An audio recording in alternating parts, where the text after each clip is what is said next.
5 orang pelaku hijrah yang langsung terkoneksi dengan keberangkatan Nabi. Abu Bakar As-Siddiq, Ali bin Abi Thalib, Asma binti Abu Bakar, Abdullah bin Abu Bakar, yang kelima Amir bin Fuhairah. Oke, bismillah. 1 Abu Bakar. Teman-teman, yang dipilih menemani Nabi siapa? Pertanyaannya kenapa? Itu dulu, itu kuncinya. Kata kuncinya, kenapa yang dipilih Abu Bakar As-Siddiq? Bukan Ali bin Abi Thalib. Ali keponakannya Nabi, lingkaran Nabi, keluarga bait Nabi. Yang dipilih Abu Bakar. Oke, 1. Loyalitas tanpa batas. Nih, Abu Bakar itu sahabat yang paling loyal. Bila dibandingkan dengan Ali bin Abi Thalib, mungkin masih pintar Ali. Walaupun Ali masih muda. Dengan Umar, mungkin masih pintar Umar. Tapi Umar duluan yang dipilih menemani Abu Bakar. Teman-teman, saya coba dalami sedikit. Kesimpulan pertamanya, beliau itu adalah orang yang paling cinta dan loyal pada Nabi tanpa batas. Saya gambarkan ya. Saat Nabi butuh harta, dukungan materi di dalam perjuangan, beliau bahkan sampai titik terhabisnya, titik terakhirnya. Yang Nabi perlukan apa? Saya berikan. Jalan hijrah nih teman-teman. Itu ke depan, ke belakang, ke kanan, ke kiri. Nabi paham, tapi Nabi konfirmasi supaya terdengar di lisannya langsung, supaya viral ke kita. Untuk kasih contoh. Kenapa engkau ke depan, ke belakang, bolak-balik? Kira gelisah. Kata beliau, saya ingin memastikan kalau saya ke depan, Nabi aman di depan, jalannya itu lancar. Kalau ada pun jebakan atau sesuatu yang membahayakan, saya yang kena duluan. Kalau masih ada musuh yang mengejar, karena kan beliau dikejar, biar saya yang jadi korban duluan. Melindungi Nabi. Naik, masuk Gua Thur, itu beliau tes dulu lempar pakai batu, dalam sirah disebutkan, lalu masuk duluan. Dan masih mengulurkan tangannya ke satu lubang untuk mengetes. Statementnya sangat indah. Saya ingin memastikan tempat ini aman bagi engkau ya Rasulullah. Kalaupun ada binatang buas, aku yang terkena duluan. Ketika pemuda-pemuda 100 orang itu menguasai wilayah itu sampai naik ke atas, beliau yang menangis duluan. Bukan karena dirinya, karena khawatir Nabi ditemukan. Sampai Nabi mengeluarkan kalimat di surat At-Taubah, melegenda itu jadi buku, bahkan Dr. Aid Al-Qarni menulis buku La Tahzan, kan? Dari kalimat itu, La Tahzan innallaha ma'ana. Nah, yang terbaik adalah jika Anda ingin berhijrah, temukan teman yang mencintai Anda dan loyal bersama Anda dalam suka dan duka. Teman hidup dulu bawa di rumah. Selama ini menemani hanya untuk berumah tangga atau benar-benar saling mencintai dalam suka dan duka. Itu lihat. Bisa kelihatan. Ya, sebentar ya. Ada masalah ngeluh, Den. Nuntutnya banyak tapi nggak ngasih solusi hijrah. Kan berpartner. Sama-sama. Oke? Ke orang tua, kerabat, cari teman yang baik. Jadi hijrah itu nggak bisa sendirian. Cari guru yang betul-betul perhatian pada Anda, bukan hanya transfer pengetahuan. Kalau Anda menemukan yang seperti itu guru yang sangat baik. Ya, perhatikan, lihat perkembangan, tanya kabar, dia doakan. Kadang tanpa Anda tahu, dia konfirmasi, lihat, dia coba doakan. Guru yang baik. Bukan cuma ngajar dia pulang, tidak. Walaupun tidak salah, dia telah menunaikan tugasnya. Tapi kalau Anda dapat yang seperti itu luar biasa. Oke? 1. Jadi hijrah tidak bisa sendirian. Hijrah kita butuh partner yang betul-betul satu frekuensi dengan kita untuk menjadi baik. Makanya kalau teman-teman yang akhwat, yang perempuan, mohon dengan segala hormat ya, rasa sayang saya kepada Anda semuanya, Anda berubah nih, pengen misalnya pakai hijab dan sebagainya. Maka bukan menjauhi, tapi mulai mengatur kegiatan itu supaya bisa menjaga hijab Anda. Ya, kalau Anda misalnya masuk lagi pada ya circle atau misalnya lingkungan yang menuntut Anda untuk melepas, ya lepas lagi. Ya, bagaimana caranya kita tetap bisa menggunakan itu sampai kita merasa istiqomah dan kita bergaul di lingkungan manapun bangga dengan hijab yang kita kenakan. Tanpa membatasi dengan siapapun kita bergaul. Bisa dipahami gak? Ya, sama dengan teman-teman juga. Udah sholat, udah bagus, gaul dengan teman yang ngajak gak sholat. Ya jadi gak nyambung lagi. Ya tidak harus meninggalkan mereka, tapi kita punya komitmen, sampai kita punya kemampuan, kalaupun diajak, kita bisa ngajak. Jelas gak? Itulah teman yang baik. Dalam suka dan duka. Jadi bukan teoritis saja, langsung digambarkan. Maka teman-teman coba lihat sirahnya Abu Bakar itu. Supaya bisa belajar. Kedua, Ali bin Abi Thalib. Masih muda. Nah, ini cocok nih buat idolnya yang muda-muda teman-teman. Ya. Beliau pintar. Bahkan levelnya jenius. Ya, tampan, menantu Nabi, keponakan Nabi. Tapi yang paling hebat yang bisa ditiru, beliau patuh pada keputusan Nabi. Ali, kamu tidur di tempat tidur saya ya. Itu kan yang diincar oleh para pengintai Nabi. 100 orang loh, pasukan khusus, taruhannya kematian. Abu Bakar yang nemani, Ali diminta tidur, menempati posisi tempat tidur Nabi. Resikonya kematian, gak ada pilihan. Saya baca beberapa referensi buku-buku sejarah, saya tidak pernah dapatkan Ali protes, gak ada. Misal Ali tanya, ya Nabi jangan saya lah, Abu Bakar aja yang tuaan dikit, saya kan enggak juga. Tetap beliau. Ya, jadi dia tinggal di situ, beliau di situ, sampai kemudian Allah tetapkan. Oh ini bukan Muhammad SAW, sudah ditinggalkan. Artinya apa? Kalau Anda sudah mendapatkan arahan yang baik, apalagi Allah dan Rasulnya Anda baca dan sebagainya, jangan banyak tawar, kerjakan. Allah katakan, aqimus sholat kamu ya, sholat aja, gak usah ditawar. Oke?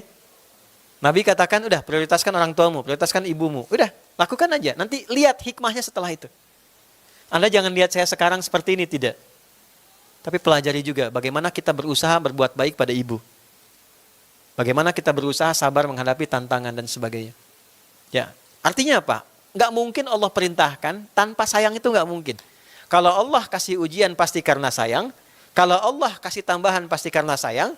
Kalau Allah beri musibah pun pasti karena sayang. Karena hanya Allah yang punya sifat kasih dan sayang. Bismillahirrahmanirrahim. Anda baca 17 kali dalam sehari, tapi Anda nggak gunakan sifat kasih itu dalam kehidupan Anda. Ya, begitu mendapatkan kenikmatan, sayangnya nggak dipakai, sehingga semua blast dilewati. Ketika kena ujian, langsung mengadu, tapi lupa menempatkan kasih Allah dalam ujian itu. Jadi kalau kita pakai Bismillahirrahmanirrahim, bahkan dalam musibah, dilapangkan hatinya, dikenalkan hikmahnya, ini loh maksudnya gitu. Maka dari situ yang ada kebahagiaan. Banyak orang dulu yang paham tentang ini, ketika diuji malah senang. Alhamdulillah ya Allah, Engkau titipkan masalah ini padaku, bukan pada yang lain. Ini tanda Engkau perhatian padaku. Ya. Makanya kalau Allah perintahkan sholat aja. Jangan pernah ditinggalkan. Karena gak enak kalau ditinggalin itu. Anda merasa gak enak kalau ditinggal kan? Ya. Terus kita tinggalkan Allah. Hati-hati yang perempuan belum nikah ya, hati-hati itu. Ya, kalau ada yang melamar ke rumahnya, cek dulu sholatnya bagus gak? Ya, kalau gak sholat pertimbangkan dulu. Allah aja ditinggalkan apalagi Anda. Jelas ya teman-teman? Oke, Asma itu luar biasa. Teman-teman energik, kreatif, hebat, terus hobinya juga luar biasa. Itu kan naik turun bukit, 6-5 bukit, beliau nyiapkan makanan. Ya, teman-teman senang masak misalnya, bagus, silakan masak yang bagus. Ya, terus berbagi. Yang hebat apa? Asma itu saking kreatifnya, begitu nyiapkan makanan, terus wadah tempatnya itu nggak ada pengikatnya mau jatuh. Beliau langsung sobek bagian bajunya, dijadikan 2, satu buat sabuk, satu lagi buat pengikat tempat makanan. Sehingga disebut datun ditokhain. Maksudnya apa? Jadilah perempuan yang selalu semangat, selalu kreatif, dan selalu merespon setiap keadaan itu dengan presisi. Ya, dengan terukur. Itu Asma. Nanti teman-teman cari sendiri. Sirahnya Asma binti Abu Bakar. Abdullah bin Abu Bakar, itu dari kecil diajarin fisiknya yang kuat, akalnya yang sehat, ibadahnya yang bagus. Sampai ditugaskan langsung, tolong amati. Ini orang Quraisy masih ngejar enggak? Selain ngantarkan makanan, lihat ke bawah. Maksudnya apa? Kalau punya anak-anak, dari kecil dilatih, selain fisiknya yang sehat, olahraga yang bagus, diajarkan juga ya ilmu-ilmu yang baik, sehingga terasah pengetahuannya, sesuai dengan bakatnya. Dulu, orang kalau sudah 9 tahun, tuh, apalagi perempuan, itu matang semua. Ada 3 orang anak kecil, laki-laki, datang ke depan Ka'bah. Ini viral. 3-tiganya bilang gini, ya Allah, izinkan aku nanti jadi presiden. Temannya bilang, ya Allah, izinkan aku kalau dia presiden, aku panglimanya. Yang satu bilang, ya Allah, izinkan aku kalau dia presiden, dia panglima, aku penasehatnya. 3-tiganya berdoa, dalam waktu yang durasi singkat, anak itu masih kecil, ukuran 5-7 tahun lah.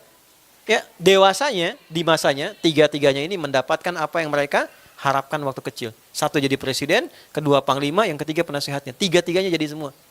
Yang saya ingin katakan, di usia dulu anak kecil itu visioner. Karena Islam mengarahkan orang tuanya seperti itu. Coba cek sekarang.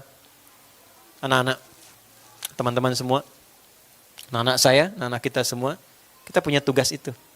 Minimal jadilah seperti Abdullah bin Abu Bakar. Fisiknya bagus, ilmunya juga bagus, dan ibadahnya itu juga istimewa. Ya, ajarkan dari sejak dini ya, teman-teman tahu caranya masing-masing. Terakhir yang ketiga, Amr bin Fuhairah. Itu penghapus jejak. Penghapus jejak. Jadi begitu Nabi jalan, dihilangkan supaya tidak ketahuan orang yang mengikuti. Ya, di antara hikmahnya adalah selalu membuat strategi yang baik dan dibawa ke ilmu hikmah menutup amalan yang kira-kira tidak harus dipublikasikan. Tuh. Jadi kalau ada kegiatan yang kira-kira nggak harus orang tahu ya, tutup aja. Hapus jejaknya. Jangan cuma di lagu menghapus jejak. Ya. Nah, tapi buktikan dalam kehidupan. Yang nggak bagus, hapus. Supaya riaknya hilang. Amal nggak usah disebut-sebut. Alhamdulillah ini ada rumah musyawarah, ini fulan-fulan gini. Jaga hatinya. Kalau nggak bisa jaga hati, ambil yang sir. In tubdus sadaqati fa ni'ma hi wa in tukhfuha wa tu'tuhal fuqara fa huwa khairul lakum. Kalau Anda mau yang sifatnya terbuka, nggak apa-apa kalau bisa jaga hati. Tapi kalau nggak bisa jaga, silent aja. Pilih mode silent. Disamarkan aja. Jelas ya? Nah ini gambaran-gambaran 5 sosok. Jadi untuk berhijrah, 1, niatkan punya teman yang baik. Oke? Yang kedua, berupayalah untuk menaati Allah dan Rasulnya. Yang ketiga, selalu berusaha mengembangkan pengetahuan. Sehingga iman itu ditopang oleh ilmu yang kuat. Yang keempat, selalu semangat, kreatif, walaupun orang memandang kita biasa-biasa. Maksudnya apa? Dari Asma tadi yang perempuan.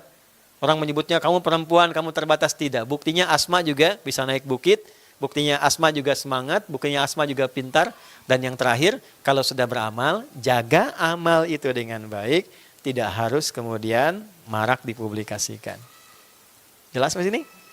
Itulah hijrah. Itulah hijriyah. Dan itulah resolusi yang bisa kita siapkan menyambut tahun baru 1447. Saya sudah sampaikan, Anda sudah dapatkan. Tinggal dipraktekkan, silahkan bedakan rasanya, rasakan bedanya, dan pasti akan terasa bedanya. Saya kira itu teman-teman sekalian, terima kasih untuk teman hari ini. Sudah masuk Duhur?